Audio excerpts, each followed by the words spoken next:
안녕하세요. 경우 없는 신우 때문에 이혼 소송 중인 30대 여성입니다. 이제 와서 말이지만 나이 30이 넘어서 지 앞가림도 못하는 신우도 문제지만 그런 신우한테 제대로 따끔하게 말 한마디 안 하는 시댁 식구들도 답이 안 나왔어요. 그래도 그나마 남편은 정상인 줄 알았더니 피는 못 속인다고 남편도 별반 다르지 않대요. 연애 당시 남편은 구급 공무원이었고 저는 대기업을 다니는 직장인이었습니다. 남편의 연봉은 제 연봉의 절반밖에 되지 않았지만 대신 정년이 보장되었기에 크게 차이가 난다고 생각을 못했네요. 그리고 처음엔 결혼까지 생각하며 만난 건 아니었어요. 하지만 사람 일이라는 게 늘 생각대로 되는 것은 아니잖아요. 별 문제 없이 사귀다 보니 언젠가부턴 서로가 당연히 결혼을 할 거라는 전제로 대화를 나누고 있더라고요. 그런데 막상 본격적으로 결혼 이야기가 진행이 되기 시작하니 왜 어른들이 결혼은 둘이서만 좋아서 될 일이 아니라고 하는 건지 조금은 이해가 갔습니다. 어디서부터 이야기해야 하나 싶지만 허심탄회하게 한번 털어놓아 볼게요. 솔직히 말해서 남편이 하고 다니는 거 보면 사람이 멀끔하고 한마디로 없는 집아들 같단 생각이 안 들었어요. 그런데 알고 보니 남편은 소위 시댁의 기둥 같은 존재였습니다. 시부모님은 마지막 사업이 실패한 이후로 남편이 드리는 용돈에 소일거리로 버시는 돈을 더해 생활을 이어가고 계셨고 노후 준비는 당연히 되어 있지 않았어요. 사시는 곳도 당장은 전세였는데 만약에 집주인이 전세 보증금을 더 올리겠다 하면 그때는 이사를 가실 거라 했고요. 그리고 이런 이야기를 들으니 차마 남편에게 대놓고 묻지는 못했지만 결혼을 한다 해도 솔직히 뭐 하나 받지도 못하겠구나 싶대요. 반면에 저희 친정은 그래도 그럭저럭 여유가 있는 편이었습니다. 두 분 사시는 아파트에 서울에 세 주고 있는 아파트 하나 그리고 월세 나오는 상가 2개가 있으셨지요. 노후 준비도 두 분 다 오랫동안 직장 생활을 하셔서 연금으로 생활이 가능하신 상황이었고요. 그래서 제가 남편더러 그럼 당신이 따로 모아둔 돈은 얼마나 있냐고 물었습니다. 그러자 남편이 또 한 번 고개를 숙이더니 4천이라며 웅얼거리더라고요. 황당했지요. 공직을 시작한 지 제가 알기로 5년 차였는데 겨우 4천이라니. 물론 4천이 결코 작은 액수는 아니지만 그래도 1년에 1,000만 원도 못 모았다는 이야기였으니까요. 그래서 저도 모르게 돈 벌어서 다 뭐 했냐고 물었더니 그냥 뭐 부모님 생활비도 보태드리고 동생도 챙겨주고 그랬지 하며 말을 얼버무리더라고요.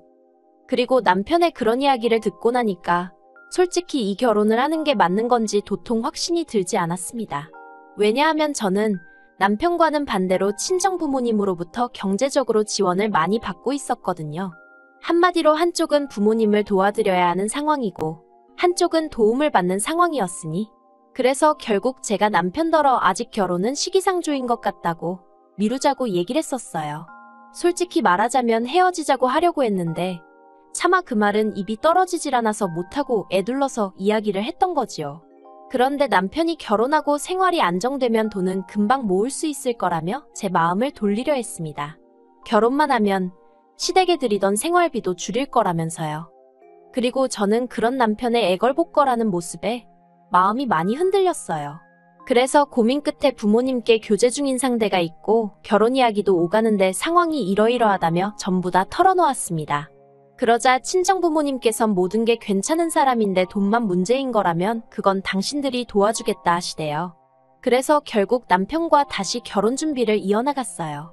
솔직히 친정부모님께 죄송스러웠지만 한편으론 정말 다행이다 싶었지요. 그렇게 저는 남편과 부부의연을 맺었습니다. 남편은 예상대로 모아둔 돈 4천만 원을 가지고 온 게 전부였고 그 돈으로 혼수와 신혼여행을 해결했습니다. 저는 친정에서 서울에 있는 아파트를 제 명의로 해주셨고요. 그런데 친정부모님이 해주신 건 그게 다가 아니었습니다. 결혼 전 친정부모님 카드를 쓰고 용돈도 받고 게다가 친정에 얹혀 살았으니 솔직히 저도 가만히 있을 수는 없었거든요. 그래서 매달 친정부모님께 150만 원씩 드리고 있었지요. 제가 받아 쓴 게 더 많으니 용돈이라고 칭하긴 남사스럽고 그냥 생활비를 보태는 개념이었습니다. 그런데 친정부모님이 그간 그 돈을 거의 손 떼지 않으시고 따로 모아두셨더라고요. 그리고 그렇게 모인 돈이 자그만치 7천이었습니다. 거기에 제가 개인적으로 모아둔 돈도 있었는데 그렇게 이리저리 긁어 모으니 1억 3천이 되었고요. 그리고 지금 생각하면 너무나 어리석게도 저는 부부 사이에 비밀은 없어야 한다고 생각했어요. 제가 남편이 시댁에 얼마나 해드리는지를 지켜보기 위해선 저도 모든 걸 오픈해야 한다고 생각했거든요. 그래서 1억 3천이란 목돈이 있다는 것을 남편에게 이야기했습니다. 그리고 저는 이 돈을 가지고 설마 다른 사람이 김칫국을 마실 거라곤 상상도 못했네요. 어머님과 제 사이는 좋을 것도 나쁠 것도 없었습니다. 처음 인사를 드리러 갔던 날부터 그다지 저를 살갑게 대해주지 않으셨고 저도 애교가 있고 그런 성격은 아니다 보니 그냥 평범한 시어머니와 며느리 사이였다고 생각해요. 그런데 저와 남편이 결혼하고 1년쯤 지났을 무렵 어머님과 제가 한번 크게 부딪히면서 사이가 나빠졌어요. 그리고 어머님과 제 사이가 나빠지게 된 결정적인 원인은 신우의 사업이었습니다. 남편에게는 2살 어린 저와는 동갑인 신우가 있었는데 솔직히 대화만 나눠보면 동갑이란 게 믿기지 않을 만큼 철이 하나도 들지 않은 사람이었어요. 요즘 같은 시대에는 할 줄 아는 게 많아야 한다면서 툭하면 이거 배웠다 저거 배웠다 하는 성격이었는데 덕분에 제대로 할 줄 아는 건 하나도 없었고요. 그런데도 시부모님은 뭐든지 도전해보는 게 좋은 거라면서 없는 살림에도 그런 신우 뒷바라지를 멈추지 않으시대요. 하지만 그거야 뭐 시부모님이 부모로서 당신 자식한테 투자를 하신다는데 제3자인 제가 무슨 이야기를 하겠어요. 그저 속으로 저건 아니다 싶어도 그냥 혼자 생각만 하고 말았지요. 그런데 그런 신우가 난데없이 양초 사업을 하겠다며 시부모님께 5천을 해달라고 했다더라고요. 하지만 저희 시부모님께 5천이란 큰돈이 있을 리 만무했습니다. 그렇다 보니 시부모님께서 저희 부부를 호출하셨어요. 그리고 알고 보니 저는 시댁에 내려갈 때까지도 솔직히 신우가 사업이니 뭐니 그런 내용을 하나도 몰랐거든요. 남편도 모르고 있다고 생각했고요. 그런데 그게 아니라 남편은 이미 다 알면서 모른 척하며 저를 시댁에 데려간 거였어요. 그리고 시댁에 도착하니 시부모님께서 저에게 거두절미하고 말씀하시겠다며 저더러 5천만 원만 일단 좀 빌려 쓰자 하시는 겁니다.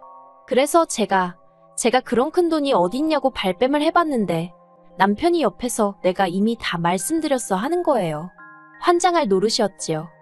솔직히 말해서 제가 정말 그깟 5천만 원 없어도 그만이지 할 수 있을 정도로 돈이 많았거나 아니면 저희 시부모님이 정말 그 돈을 갚으실 능력이 되셨거나 하다못해 신우가 하겠다는 사업이 정말 비전이 보였다거나 뭐가 됐든 조건 하나만 맞아 떨어졌어도 제가 최소한 생각은 해봤을 거예요. 하지만 그 어느 것 하나 맞아떨어지는 게 없었습니다. 그러니 생각해보고 말고 할 문제가 아니었지요.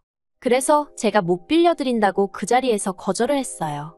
그러자 시부모님 옆에 뚱하니 앉아있던 신우가 왜 못 빌려주냐면서 자기 못 믿냐고 징징거리대요. 그리고 그런 신우에게 차마 내가 너 뭘 보고 믿겠냐 소리는 못하고 원래 가족 간에는 돈 거래하는 거 아니에요 아가씨 하고 말았지요. 그랬더니 옆에서 남편이 제 눈치를 살살 보면서 근데 우리 당장 그 돈 어디다 써야 되는 건 아니잖아 그러는 거예요. 솔직히 처음부터 남편이 시부모님한테 제가 여윳돈이 있다는 쓸데없는 소리만 안 했어도 애시당초 이런 불편한 자리가 생길 이유도 없었는데 가만히나 있지 왜 저딴 소리를 하나 싶어서 제가 남편을 째려봤습니다.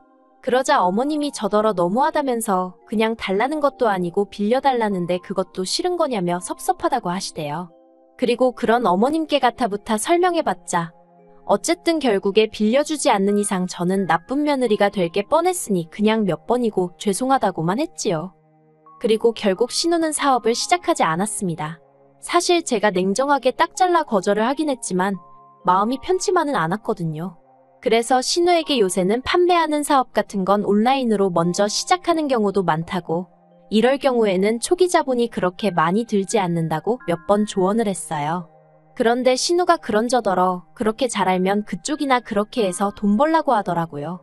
그리고 이때 저도 시쳇말로 빈정이 확상했습니다.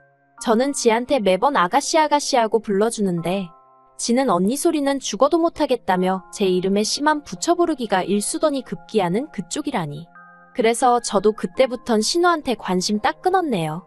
그리고 그렇게 사이가 나빠진 걸 어머님은 전부 다 제 탓이라 생각하시는 눈치셨어요. 제가 생각했을 때는 애시당초 며느리 돈을 가져다 딸 사업 자금으로 쓰시려고 한 어머님 때문에 벌어진 사단이었는데 말이에요. 아무튼 이 일로 서로 간의 감정은 크게 상했지만 저는 개의치 않았어요. 냉정하게 말해서 저는 아쉬울 게 하나도 없었거든요. 그리고 이후로 1년이란 시간이 또 흘러 지난달이었네요. 웬일로 신우에게 연락이 왔습니다. 받을까 말까 잠시 고민하다 제가 지한테 뭐 잘못을 한 것도 아니고 왜 피하나 싶대요. 그래서 받았더니 세상에 아무 일도 없었다는 듯 잘 지냈냐입니다. 얼마나 황당하던지 저는 신우가 다른데 전화할 걸 저한테 잘못한 줄 알았어요.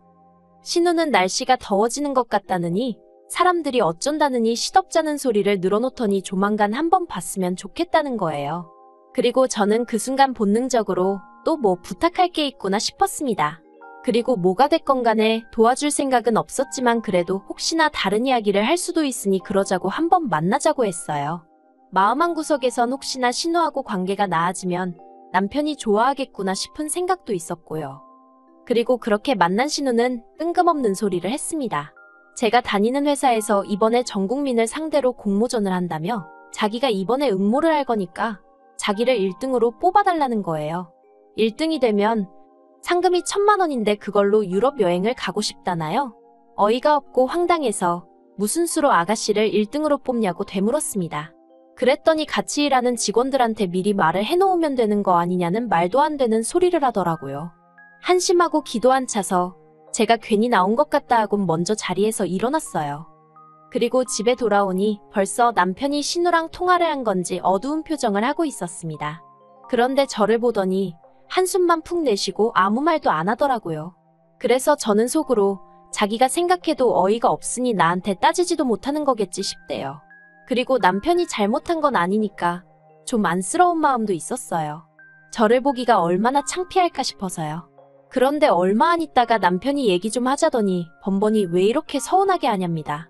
제가 그게 무슨 소리냐니까 자기도 자기 여동생이 저만큼 똑부러지지 못한 건 알지만 그래도 그렇게 매번 무시하는 건 경우가 아니지 않냐며 제가 너무한 것 같다는 거예요. 그리고 저는 그때까지도 이게 신우의 문제지 남편의 문제라곤 생각하지 않았기 때문에 싸울 생각은 없었어요. 그래서 서운하게 하려던 건 아닌데 미안하게 됐다고 했습니다. 그랬더니 자기 기분이 문제가 아니라 신우가 울고불고 난리가 났다면서 저 때문에 아무것도 하기 싫다고 의욕이 꺾였다고 그러더라는 거예요. 듣는데 어이가 없었지만 그래서 나더러 어떡하라는 거냐고 물었어요. 그러자 남편이 한다는 말이 이참에 그간의 일을 사과하는 의미로 유럽 여행을 제가 보내주면 어떻겠냐입니다. 14박 15일 정도로요. 그 말을 듣는데 순간 화가 나서 눈이 뒤집힌다는 게 이런 기분인가 싶대요. 당연히 용납할 수 없는 이야기였고 그 말을 시발점으로 남편과는 전에 없이 크게 다투게 되었습니다. 남편은 제가 신우를 무시한 게 문제라며 그걸 먼저 사과해야 한다우겼고 저는 무시한 적도 없지만 이제 정말 무시해야겠다고 아주 네 동생이나 너나 수준도 안 맞고 뻔뻔해서 상종도 못하겠다 받아쳤어요. 그리고 싸움이 길어지면서 남편은 저 때문에 시부모님께 용돈까지 줄여서 드리고 있다며 자기가 힘들게 돈 벌어서 저 좋은 일 시키는 것 같다는 말 같지도 않은 소리를 해댔지요. 저는 그런 남편에게 네가 벌어온 돈은 전부 네가 다 쓴다고 네 기름값이며 보험료며 네 입으로 들어가는 음식들은 다 어디서 공짜로 나오는 줄 아냐 했습니다. 그리고 지금 네가 서 있는 이 집도 따지고 보면 네 지분은 하나도 없는데 단지 나랑 결혼했단 이유로 공짜로 지내고 있지 않냐 소리까지 해버렸네요. 그러자 남편이 할 말이 없었는지 저더러 네 능력으로 산 집도 아니면서 그런다는 거예요. 그래서 잘난 부모 둔 것도 내 능력이라고 소리를 질러버렸어요. 그랬더니 남편이 못 참겠다며 자기가 나가겠답니다. 대신 저더러 침대는 자기 돈으로 산 거니까 쓰지 말라길래 내일이라도 바로 용달차 불러서 시댁으로 보낼 테니 걱정을 말라 했네요. 그리고 남편이 집을 나갔고 저는 그런 남편이 괘씸해서 견딜 수가 없었습니다. 그래서 말한 대로 용달차 불러서 침대 몇 식탁이며 남편 돈으로 산 것들은 전부 다 시댁으로 보내버렸지요. 그랬더니 이번엔 어머님이 전화를 하셔서는 남편을 내쫓아놓고는 이런 짓까지 하느냐며 이걸 지금 어디다 두라는 거냐고 화를 내시는 거예요. 그래서 그건 어머님 아들하고 상의하시라고 그 사람이 자기 거라길래 돌려준 거라 했더니 어머님이 저더러 독종이라면서 살다 저처럼 독한 엑스는 처음이랍니다. 그래서 그러시냐고 저도 어머님도 그렇고 이렇게 뻔뻔한 사람들은 처음이라고 받아쳐버렸네요. 솔직히 이미 이혼까지 생각하던 마당이었으니 당하고만 있을 필요가 없겠더라고요. 그리고 거기서 그치지 않고 저는 바로 지인의 소개를 받아 이혼 전문 변호사를 고용했습니다. 처음엔 남편하고 협의 이혼으로 하려고 했는데 어디서 뭘 듣고 왔는지 아파트 절반이 직권의 재산 형성이 어떻고 저떻고 헛소리를 남발하길래 어쩔 수가 없었네요. 그리고 지금 소송 진행 중인데 전 걱정이 하나도 없습니다. 변호사도 자기가 수임료 받기가 민망할 지경이라고 할 정도로 저한테 유리한 상황이거든요. 하지만 남편은 이제 조금씩 똥줄이 타는지 정말 이혼해야겠냐며 저를 자꾸 찔러봐요. 그것도 하루는 울고불고 매달리기도 하고 또 어떤 날은 화도 내고 아주 혼자 북치고 장구치고 생쇼를 하고 있지요. 물론 저는 아무런 타격도 받지 않고 있지만요. 지금은 그저 이 지리한 과정이 빨리 마무리가 되어 완벽하게 자유의 몸이 되고 싶은 마음뿐입니다.